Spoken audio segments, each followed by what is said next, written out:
हे गाईज, आज सकाळी उठल्यानंतर पक्ष्यांचा खूप असा वेगळाच आवाज येत होता. म्हणून बघण्यासाठी मी जवळ गेलो. ड्रॅगन फ्रूटची आमची छोटीशी एक बाग बनवलेली आहे आम्ही सॅम्पलिंगसाठी. तर ती बघण्यासाठी गेल्यानंतर बघतोय तर एवढा मोठा गँगनी पक्षी त्या फळांवरती पूर्ण धावा बोलला होता पक्ष्यांनी फळं खाण्यासाठी.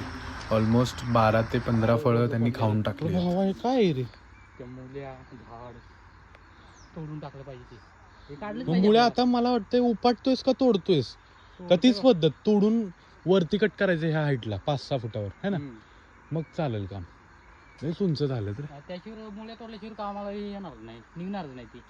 नाही पण मुळ्या तोडतोस मग सगळं तोडायचं लागणारच आहे. ऑप्शनच नाही. नाही पण नीट काढल्यास तर का लांब आहेत मुळ्या म्हणजे हेचपर्यंत गेले काढा. पांढऱ्या आमचा विचार करतोय. अरे यार, या रोडच्या साईडला आल्यानंतर हे मला का हाकलतायत.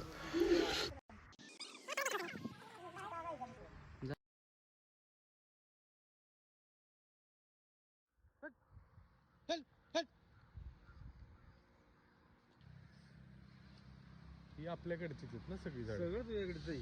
आमच्याकडचं कायच नाही. सोनचाफा फणस हे आधी लावलेले आहेत फक्त तुम्ही ना काकांना हे आलं तुम्ही घेऊन. हा. हे चेरी पण आपल्याकडच आहे. चांगलं आलं हे कटिंग केलं मी.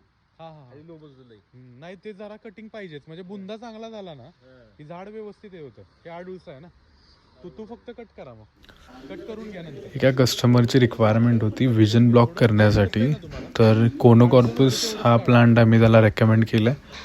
तर लवकरच ती लँडस्केपिंग करणार आहेत ते. तर बाकीची झाडं सुद्धा आपण आपल्याकडूनच ते घेऊन गेलेत.